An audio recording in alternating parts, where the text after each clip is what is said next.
UAE in English is on air. We broadcast as usually from the heart of Europe. It's Ukraine. My name is Anna Nichenko. Hello.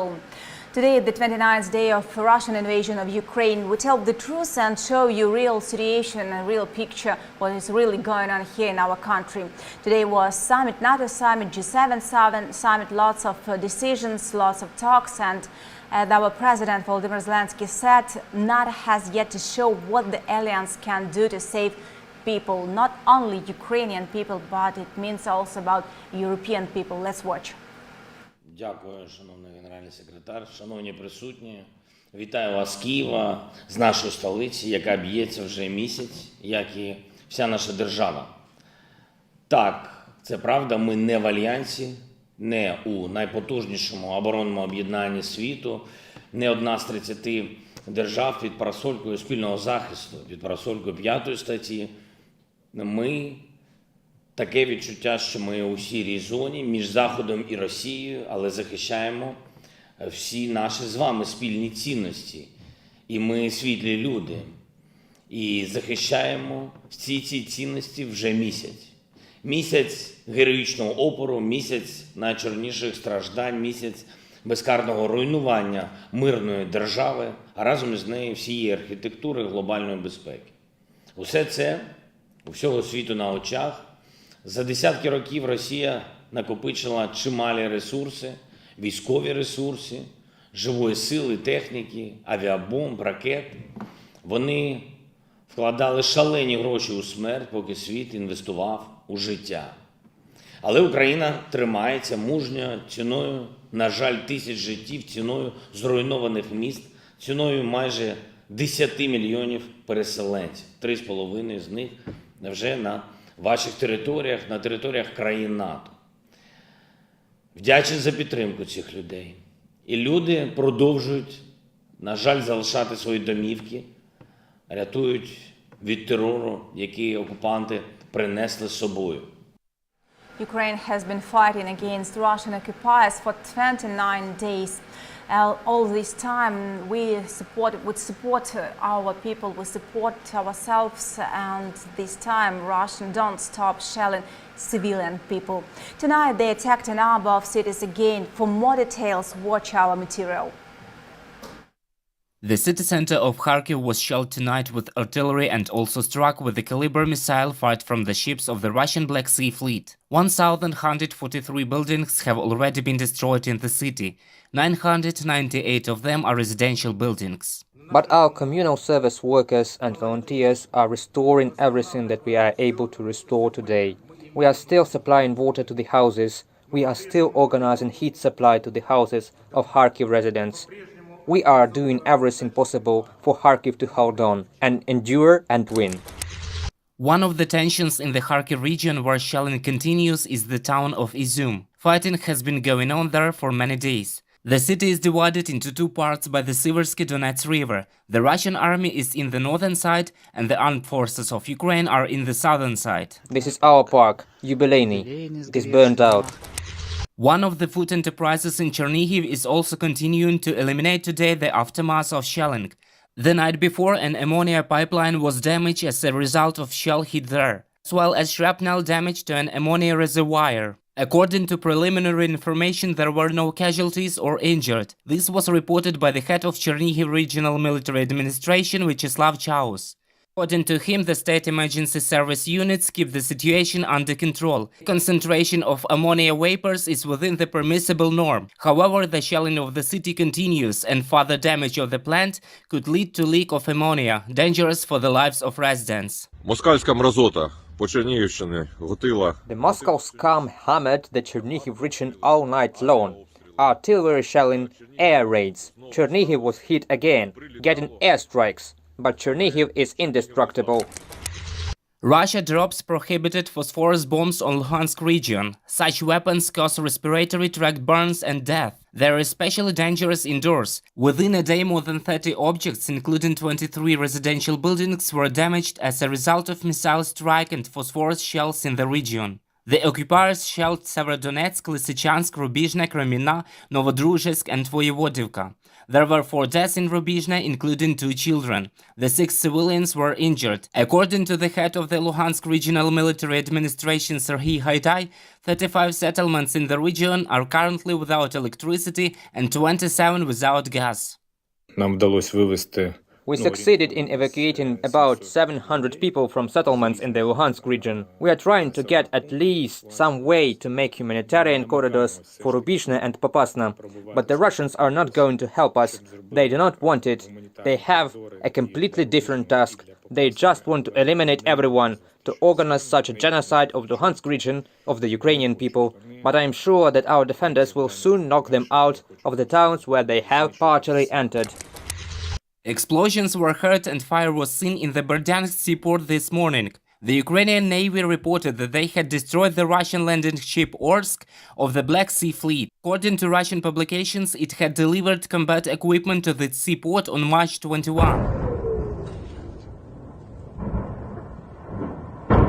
The destroyed ship could have been involved in the occupation of Crimea. Volunteers of the international intelligence community Inform Napalm wrote about it as late as the end of 2020. 200 people, civil people, were killed only in Chernihiv, it's official information. We all must stop Russia, the world must stop the war, so said our president. Let's watch. Росія дістає живу силу звідусіль. Техніку, авіабомби, ракети, шукає найманців по всьому світу. Будь-яких покидьків, які здатні стріляти в нас, в мирних людей. Російські війська руйнують наші міста, вбивають без розбору цивільних людей, гвалтують жінок, викрадають дітей, розстрілюють біженців, захоплюють гуманітарні колони, займаються мародерством, спалюють музеї, підривають школи, лікарні тощо. Для них мішень університети, житлові квартали. Що завгодно російські війська не знають межі зла. Але the war of Russia is not only the war against Ukraine. Its meaning is much wider. Russia started the war against freedom as it is. This is only the beginning for Russia on the Ukrainian land. Russia is trying to defeat the freedom of all people in Europe, of all the people in the world. It tries to show that only crude and cruel force matters. It tries to show that people do not matter, as well as everything else that make us people. That's the reason we all must stop Russia. The world must stop the war. I thank everyone who acts in support of Ukraine, in support of freedom, but the war continues. The acts of terror against peaceful people go on. 1 month already. That long. It breaks my hearts of all Ukrainians and every free person on the planet. That's why I ask you to stand against the war, starting from March 24th, exactly 1 month after the Russian invasion. From this day and after then. Show your standing. Come from your offices, your homes, your schools and universities. Come in the name of peace. Come with Ukrainian symbols to support Ukraine, to support freedom, to support life. Today was an extraordinary summit of NATO, and let's watch what said NATO Secretary General Jens Stoltenberg.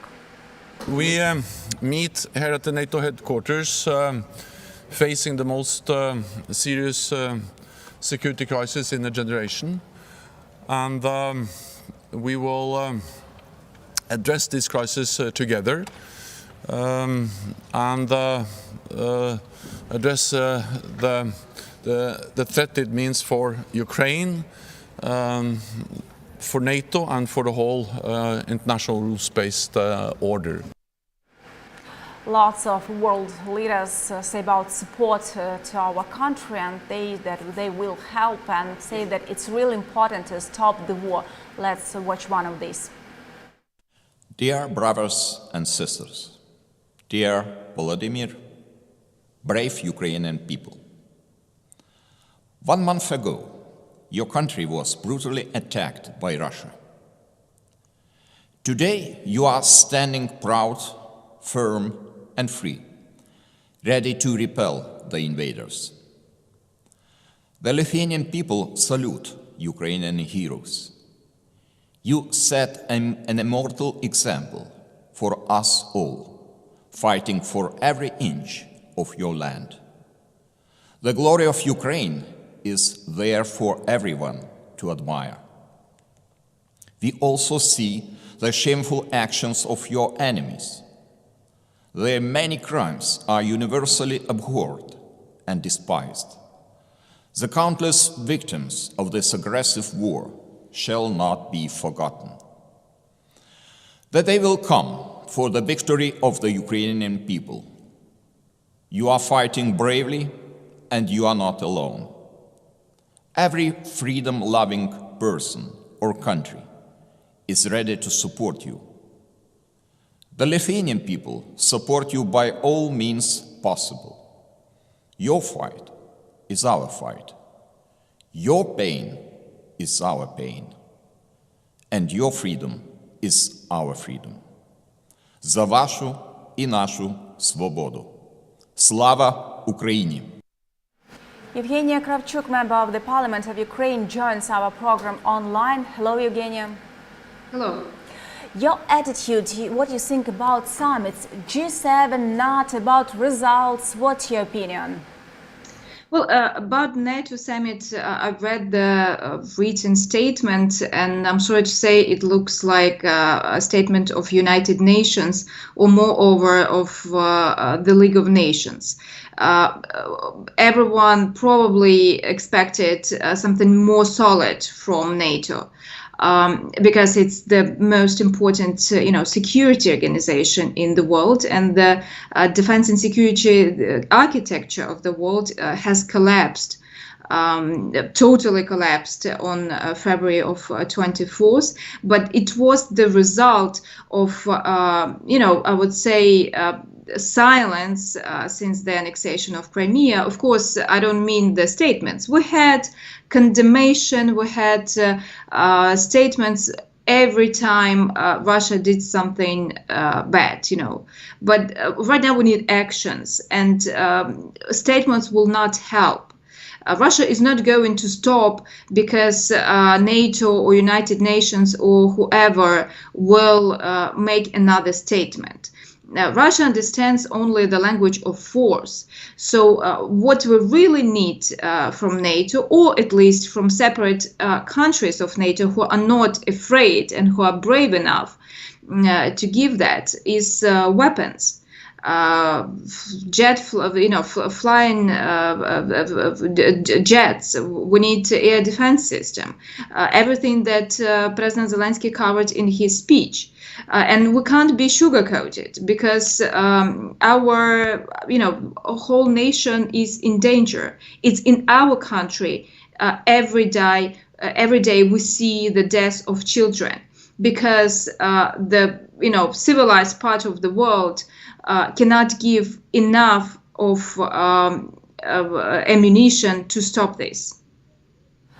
It was an emergency summit. They prepared for a week and a half, as far as I remember. And if we didn't get results from this one, what should we wait next? Well, I really hope, I can't say it's happening, but I really hope there are some other, negotiations and future steps that are, under curtains right now, not in official statements. And we're fine with that. We don't need press releases. We just need weapons and air defense systems to be at our territory at one point, so our pilots and our army could use them. Tomorrow there's going to be a meeting of President Joe Biden and President of Poland Duda.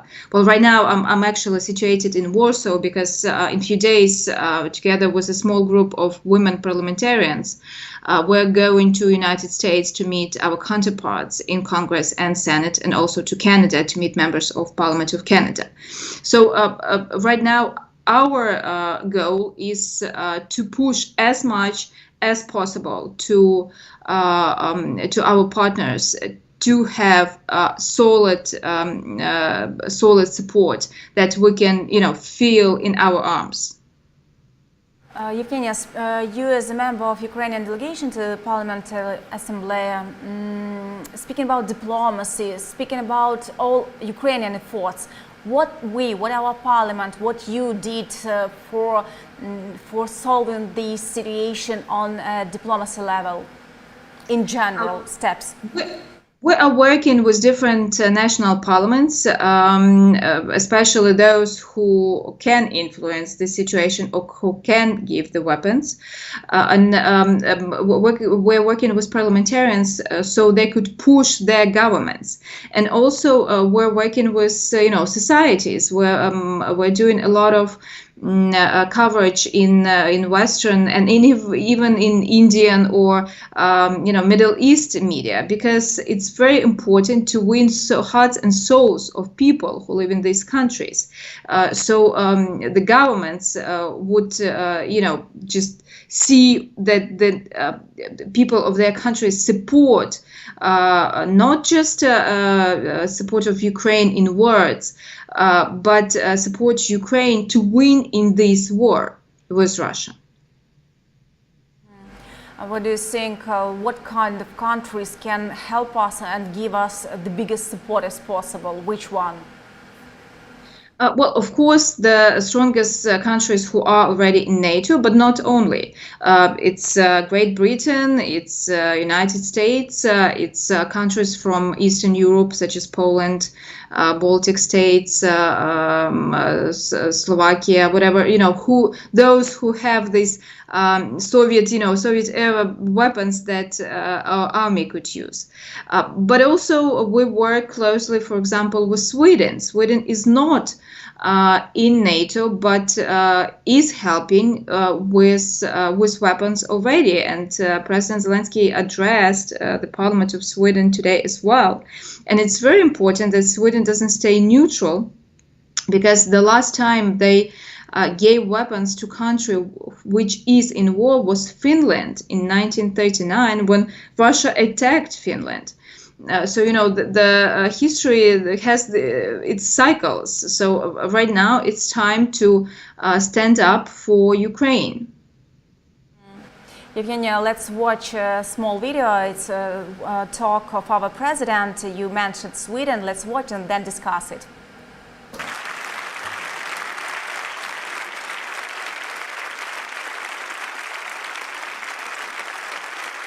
Дуже дякую. Вітаю вас, пане спікере. Маю велику честь сьогодні і можливість звернутися до вас. Вітаю також пані прем'єр-міністра, депутати Рейхстагу Швеції та члени уряду, шведські народи.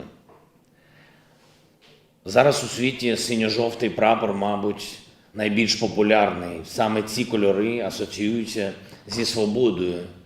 Це так, для різних людей на різних континентах і, звичайно, в Європі. Синьо-жовті кольори національного прапору – це не тільки про Україну, це і про вас, про Швецію. І очевидно, що це не співпадіння, це доля, бо ми однаково за свободу, ми однаково за мирне життя, ми однаково за повагу до кожної людини. Ми однаково за справедливість і однаково за турботливе ставлення до природного світу, в якому живемо. Тому і логічно, що Швеція зараз серед тих, хто підтримує Україну найбільше. Я щиро вдячний кожному з вас, кожній з вас за це. More and more different countries say that Zelensky is a big leader and leader even of Eurasia. What do you think about this?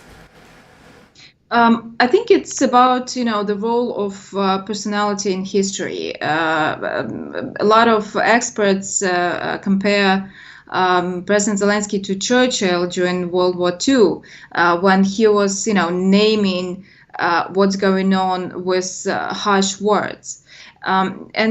Yes, the popularity of President Zelensky is very high, and I think his personal charisma also influenced the percentage of people who support Ukraine, and also who support that Ukraine should be a member of European Union. It's very important because even these countries, as Germany and France, who always were seen as those who can put entrance of Ukraine to European Union on hold or postpone it for many years. Even in this country, more than 60% of people, of population, support Ukraine being in European Union, and I think the big part of it is, of course, it's the biggest victory is from the whole nation, because we all show to the world how we can stand to the army, which is just bigger and stronger. But our morale is so high, and the belief in victory is so high that we're not even holding up, but we're pushing a Russian army from the places they gained in first week or whatever starting. So yes, I think that personal leadership is very important, and also it's very important when I talk to people who live in different countries. I ask them just one simple question. Imagine that your country is being bombed. The second largest army in the world invades your country. What your political leader would do? And a lot of my friends, relatives, and who I talk to, they say, well, we think that our political leader would leave the country in 1 week. And President Zelensky stays in Kiev, and moreover, he invites to Kiev political leaders. And we already seen members of parliaments in Kiev today at the Rada. We've seen Minister of Defense of Lithuania. We've seen prime ministers of Poland, of Czech Republic, of Slovakia in Kiev, not in Lviv, not in, Chernivtsi, close to the border, but in Kiev, in the heart of Ukraine. Evgenia, thank you that you joined our program. Always glad to see you, and thank you for your work. It's really important. I remind to our viewers, it was Evgenia Kravchuk, Heroям Slava. Glory to all our people. Evgenia Kravchuk, member of the Parliament of Ukraine, was online in our program. Meanwhile, at the same time, when we have support of different countries, Russia has sanctions and has lots of problems. Lots of people say that it can help some kind. I don't know how, but it should help. Maybe sanctions, maybe some questions must be solved in a diplomacy level, but nevertheless, the picture that Russians have, let's watch it. The blocking of reserves, the risk of losing income from the energy sales, and the withdrawal of large companies from the market. The country is suffering huge losses on the economic front. It's only a matter of time before Russia defaults. Some days ago, Russia paid more than $65 million of the debt. According to the experts, it was lucky for the last time. The payments are going on now. Accordingly, some debt repayments in foreign currency are being made, but this will last only until May. And next month, the central bank's ban on any operations with gold and foreign currency reserves will come into full force, so it will be problematic for Russia to pay off its debt obligations. Thus, a default in Russia is a matter of time. The most probable date of the beginning of the financial collapse is May 25. Starting this day, investors will not be able to receive interest, dividends or repayments of the debt and assets of the central bank, the National Wealth Fund, and the Ministry of Finance of the occupying country. Despite the Kremlin propaganda's assurance that the sanctions will have no impact on lives of ordinary Russians, they are already faced with shortages and queues. Large companies, and not only large companies, have begun to leave the Russian market. As a result, production begins to stop. Workers are currently sent on vacation, on paid vacation, but soon there will be layoffs, so these people will lose their jobs. To summarize, it is unemployment, a decrease in nominal income, and a decrease in real income due to inflation. Devaluation, inflation, unemployment, these and other consequences of the default are already visible in the economy of Russia. Therefore, according to economists, the fact of its announcement is not so important anymore. The default has no significant impact on the situation. Absolutely all the rating agencies have given Russia a default status, which means this is practically at the level of junk papers. Thus, no one will invest in Russia, whether a default will be announced this month or next month, or the month after, it doesn't matter. The economic consequences of the Kremlin's atrocities will not become visible immediately, and a default does not mean the end of Russia. However, the struggle on the financial fronts is only gaining steam, and time will certainly not work in favor of the invaders. One more story about Ukrainian people. She said 30 children. The teacher from Chernihiv from the first days of the war stayed with the children, and the youngest of them is 3 years and a half. For several weeks they were in the cellars. How they survived, how they lived. Also, let's watch this story. Who is it? Vita. How old is he? He is 6. Who is it? Sasha. Natalia, a teacher at the Chernihiv Social and Psychological Rehabilitation Center, introduces us to her pupils. These 30 children are deprived of parental care. The smallest, Mikhailo, is almost 4 years old. They got here just a few days ago. I'm fine. It is calm here. Children have to get used to silence again, since they spent the last few weeks under shelling. First, they were in their center basement. Then, after several shells destroyed it, they were forced to look for a new place. When we were in the basement, a rocket hit us. It was terrible. We just screamed in desperation. Half of our center was destroyed. Windows and doors were ruined. The dining room was completely broken, and we were there 20 minutes before. There was a church not far from this shelter. In its basements, 600 locals hid from shelling. The teacher was able to send all the children there. Without heat, light and water, they stayed for another 11 days. The waterway was destroyed in one of the days. We were left without heat, light and water. And our children have problems. 5 of them suffer from enuresis. There was no place to wash children, and at 6 o'clock the entrance was locked. It was very cold. We slept on mattresses. The little ones slept separately. Later, Russia began to fire the church. Natalia understood that the pupils must be evacuated, otherwise they could die. It was said there would be a corridor, but there was nothing. We drove through forests, fields, swamps for 9 hours from Chernihiv to Kyiv. The field was on fire, rockets were stuck all around, houses were burning. Having reached Kyiv, all the children were transferred to the evacuation train to Ivano-Frankivsk. Here they were met and settled in one of the local sanatoriums. Even snow, water and heat, and the fact that it is calm here surprised children. For them it was a great surprise. They forget how to go to bed calmly. Children from the Kharkiv region also live in this sanatorium.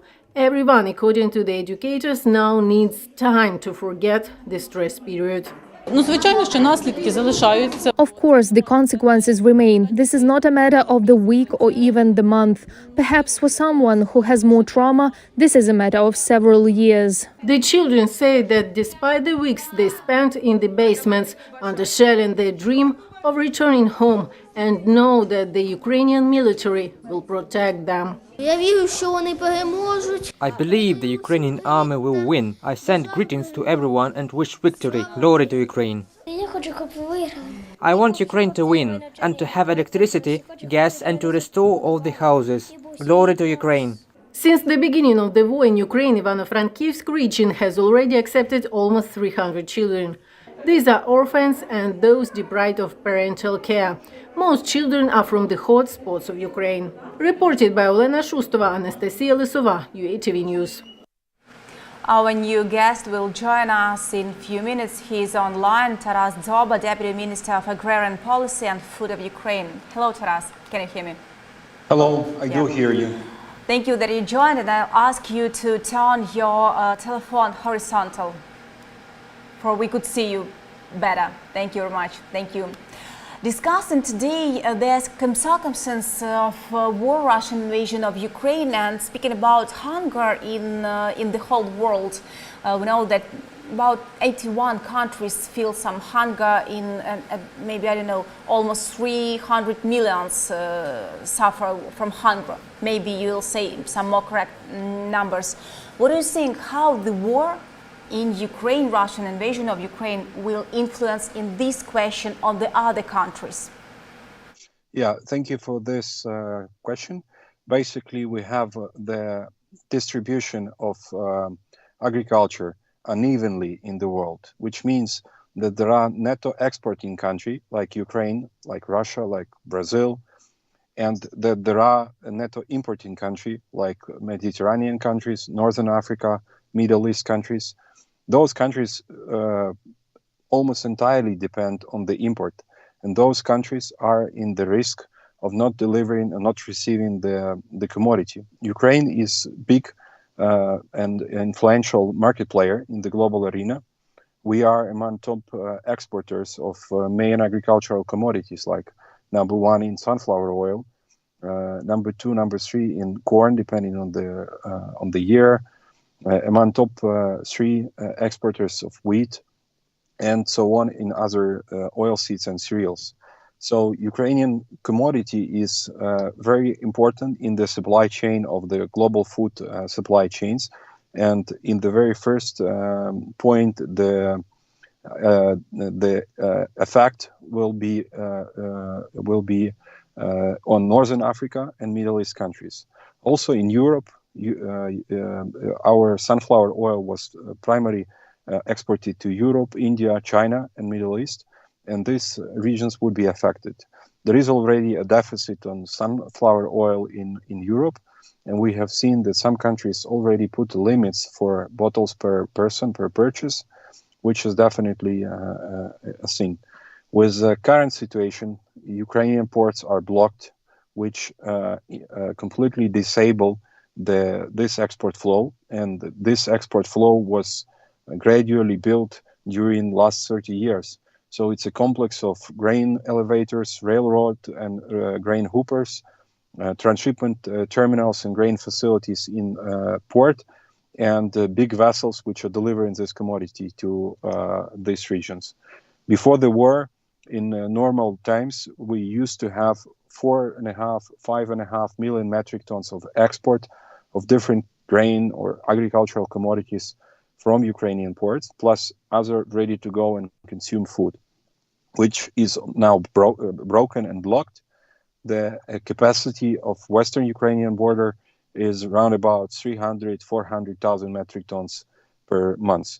So it's less than 10% of normal capacity, which will not let the grain leave the country, which is a severe risk for the global market and global economy.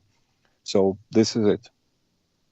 Now Ukraine is blocked because of the war, and Russia also is blocked. There are lots of problems with some kind of sanctions, lots of problems with existing logistical, some problems.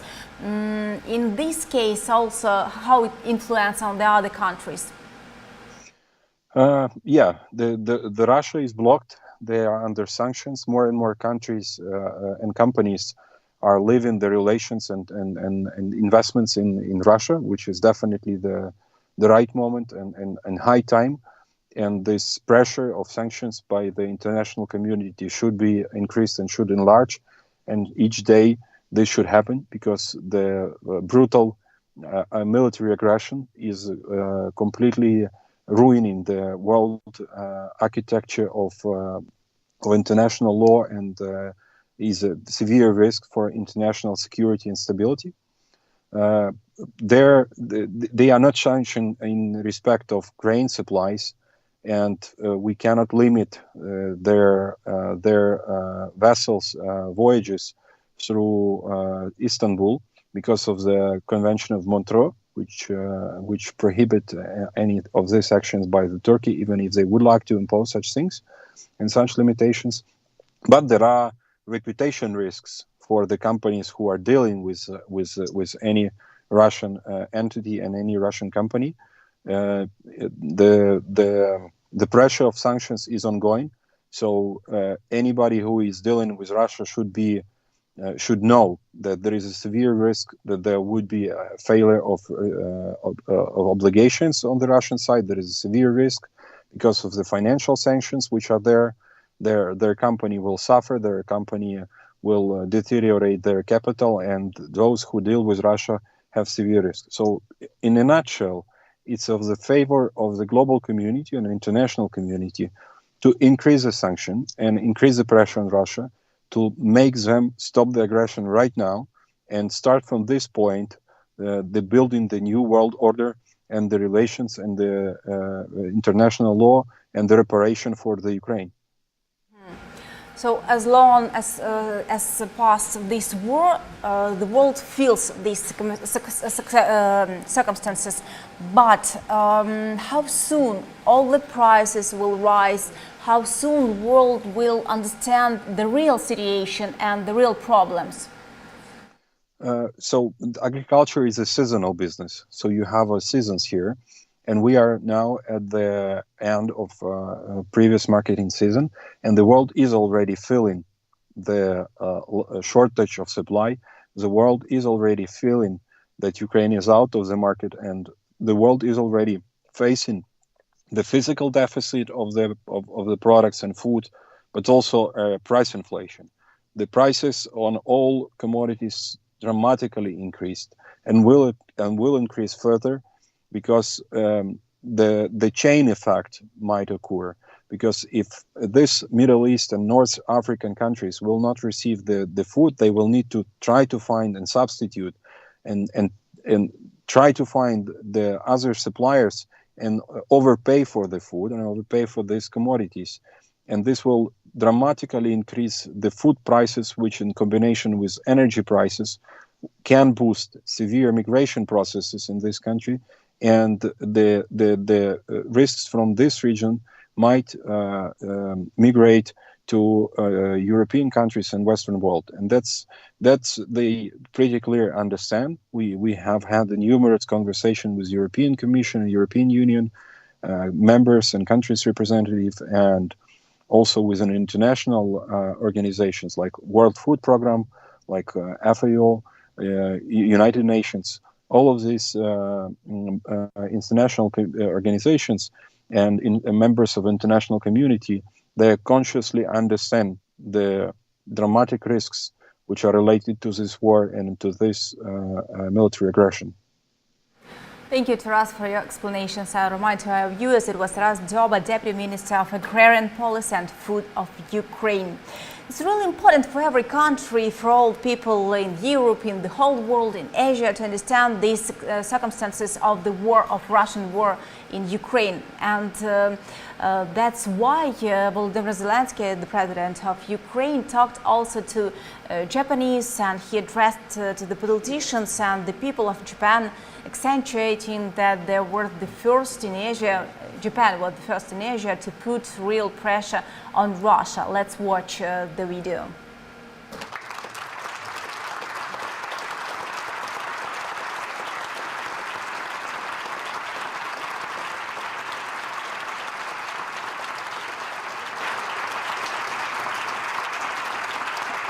Дякую. Вельмишановний пане Хосода, вельмишановна пані Санто, пане прем'єр-міністре Кішида, шановні члени парламенту Японії, дорогий японський народи. Для мене, президента України, велика честь вперше в історії парламенту Японії звернутися до вас. Наші столиці розділяє відстань у 8193 кілометри. У середньому це 15 годин в літаку, в залежності від маршруту. Але яка відстань між нашими відчуттями свободи, між нашими бажаннями жити, між нашими прагненнями до миру. 24 лютого я не побачив жодної відстані, навіть міліметру між нашими столицями, навіть секунди між нашими відчуттями, бо ви одразу прийшли на допомогу нам. І я вдячний вам за це. Коли Росія зруйнувала мир для всієї України, ми одразу побачили, що у світі по-справжньому проти війни, по-справжньому за свободу, по-справжньому за глобальну безпеку, по-справжньому за гармонійний розвиток кожного суспільства. Японія стала лідером такої позиції в Азії. Ви одразу почали працювати для зупинки цієї жорстокої війни, яку розв'язала Російська Федерація. Ви одразу почали працювати для настання миру в Україні, а отже в Європі. І це справді дуже важливо. Our new guest joins us online. It's Daniel Langenkamp, U.S. Embassy Press Attaché. Hello, Daniel. Hello, good to see you. Glad to see you too. And also Edward Lucas, author specialist in security. Hello, Edward. Hello. I also can hear Edward. I'm really glad that you gathered today online. We now broadcast, it's you in English, we broadcast really from heart of Europe, it's Ukraine. And this war, this situation here in Ukraine, it's really matters not only for us, not only for our country, but also for Europe and also for United States. My first question is to you, Daniel. What do you think about results of summit, NATO summit, and what do you think visit Joe Biden's visit to Europe, what it would bring us? Well, I think what you're seeing is really an unprecedented amount of unity within NATO. That's a very positive thing for Ukraine and its efforts to reassert its sovereignty, its territorial integrity, really just fight back against this really unacceptable invasion of Ukraine. I don't think we've ever seen this kind of unity in NATO in decades, and it's a good thing for Ukraine.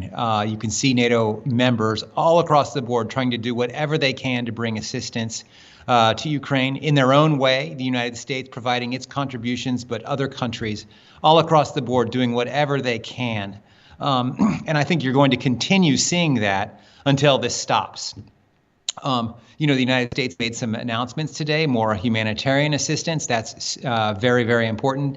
And really, this won't stop.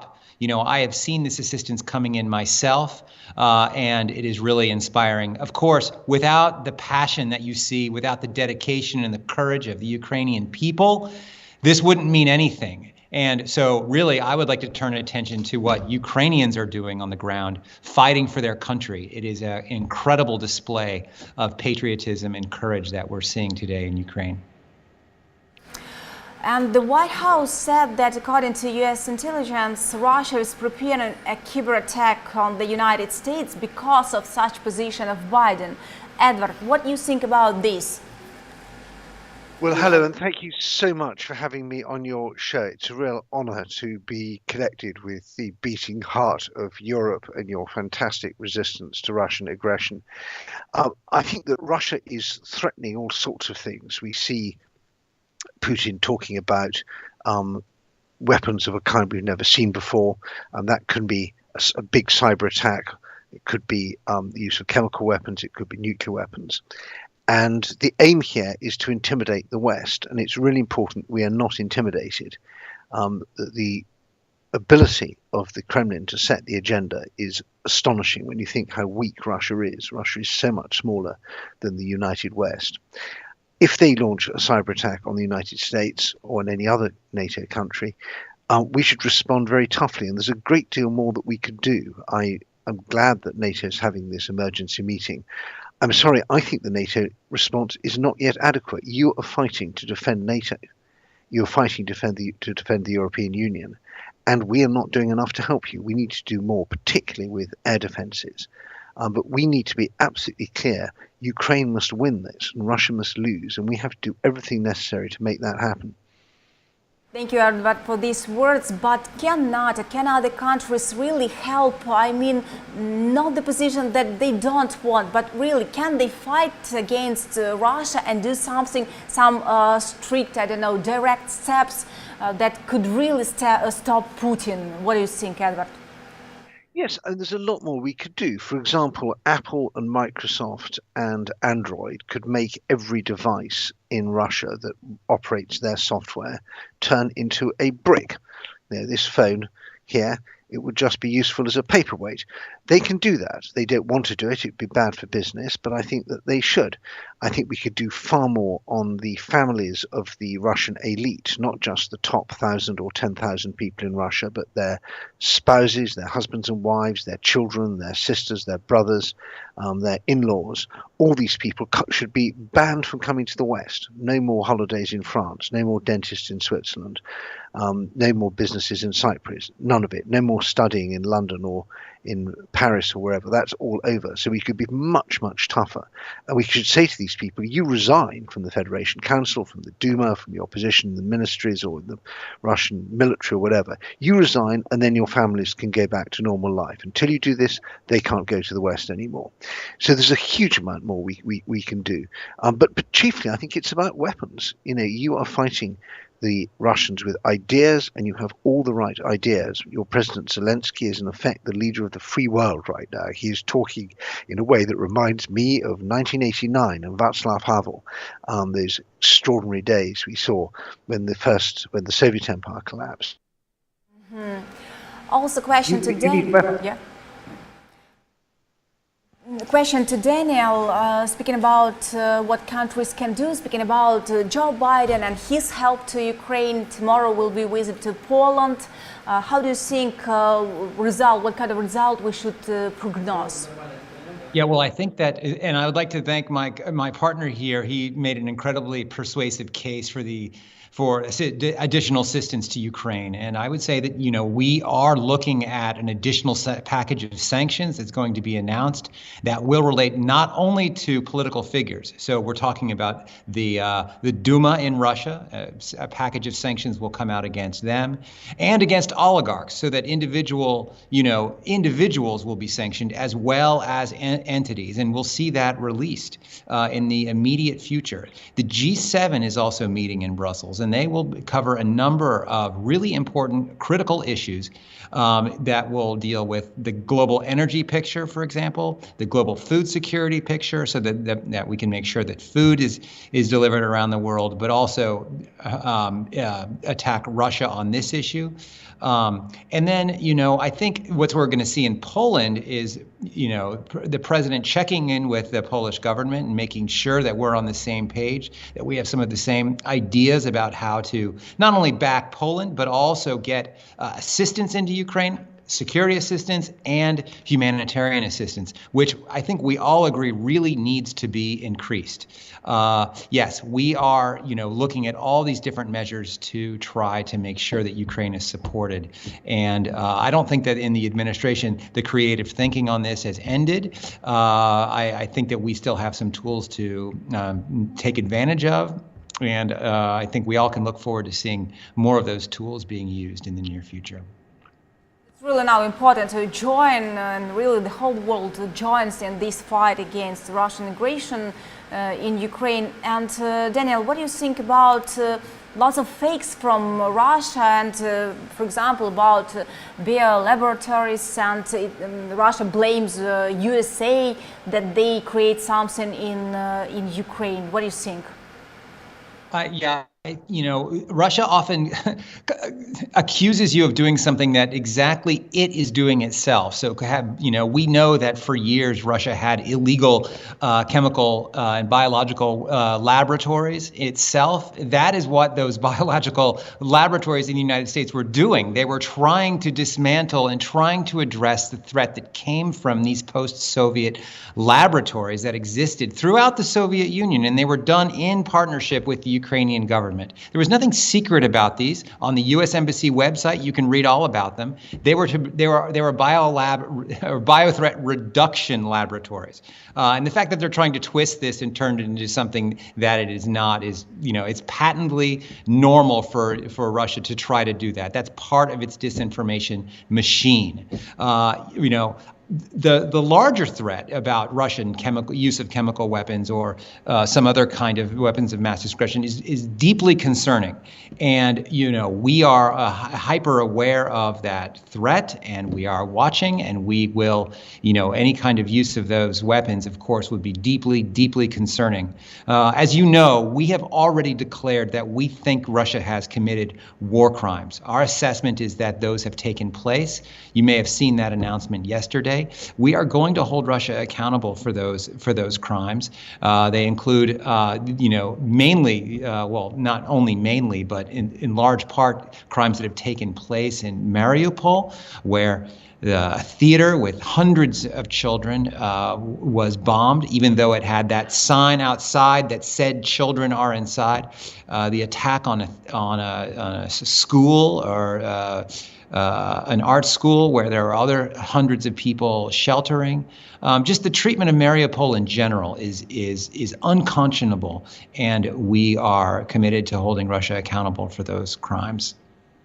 Really crimes, and remind 200 people were killed because of this aggression only in one city, Ukrainian city, Chernihiv, 200 people. My question to Edward, one more question, is also connected with Russian fakes. What kind of fakes you heard more popular? I don't know, blaming Russia, other countries, Ukraine, but the most popular fakes from Kremlin, from Russia? Well, I think the real thing is that the Russian fakes aren't working very well, certainly not in Europe, in North America, and in the other Western countries.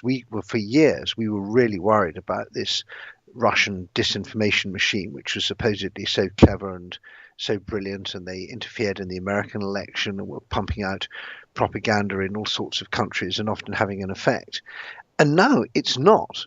People see the situation for what it is. They see that Ukraine is the innocent party here and is fighting really bravely, and that Russia is the attacker and fighting with great brutality.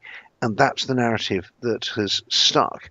And nothing that the Kremlin's really done, whether it's on the so-called, the Nazi, Ukraine is run by Nazis and drug addicts, or any of the false flag operations are going on, or that there's American chemical weapons labs. They're just not penetrating through into the mainstream. What worries me is they do work in other parts of the world. So I was really horrified to see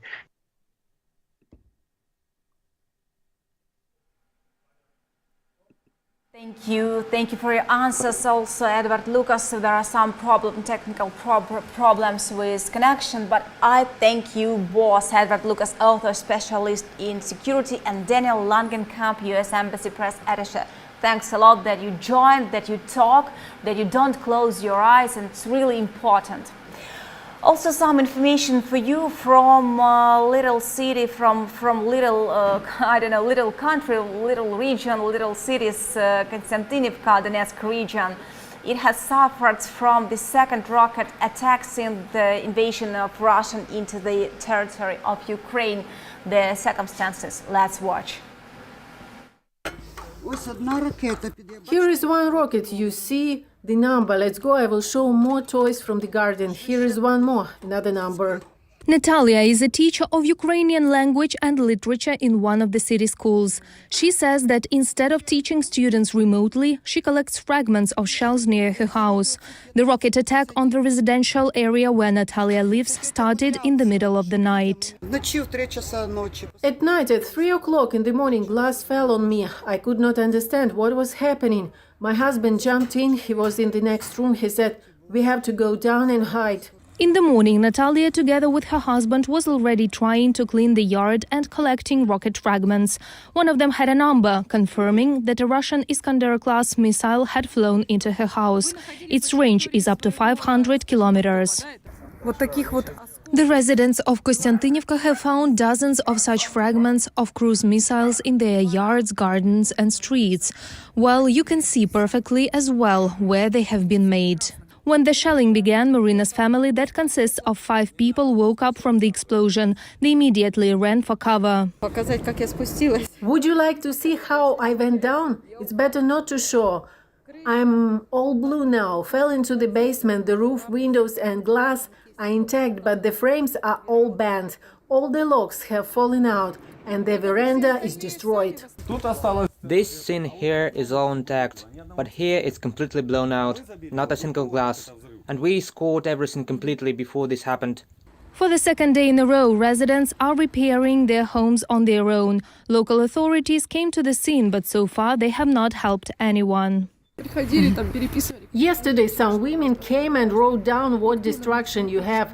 No one approached us at all. They didn't ask anything. The military is sorting it out today. Absolutely no one approached, no one.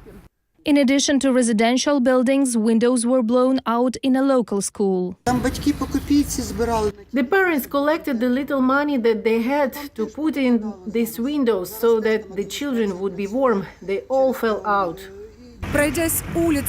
Walking through the streets of the affected district of Konstantinivka, our crew counted about 20 damaged houses. These are broken windows and cracked roofs. Now people are independently eliminating the consequences of a rocket attack. We know about 2 victims with shrapnel wounds. In addition, utility services are now working on site. They are restoring the power supply line. Reported by Marina Stepanenko, Olena Gramova, UATV News. And what say our officials about the situation right now? Let's watch the advisor. Good afternoon, friends. This is our traditional briefing on refuting the fakes of Russian propaganda. We will begin with a topic that has been one of the Kremlin's key narratives for the past month. We're talking about Ukraine's alleged work on biological and chemical weapons.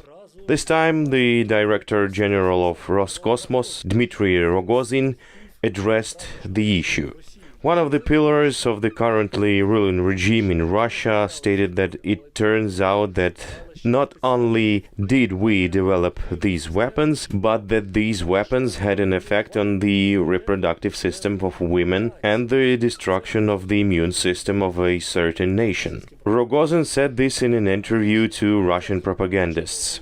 This weapon, which was developed allegedly by Ukraine, affects both the reproductive function of women of a particular ethnic group and the immune system of a particular ethnic group in general, causing allergies, intolerance to traditional meals, as well as vulnerability to disease, which leads to the weakening of the immune system of the nation and its extinction without the impact of wars.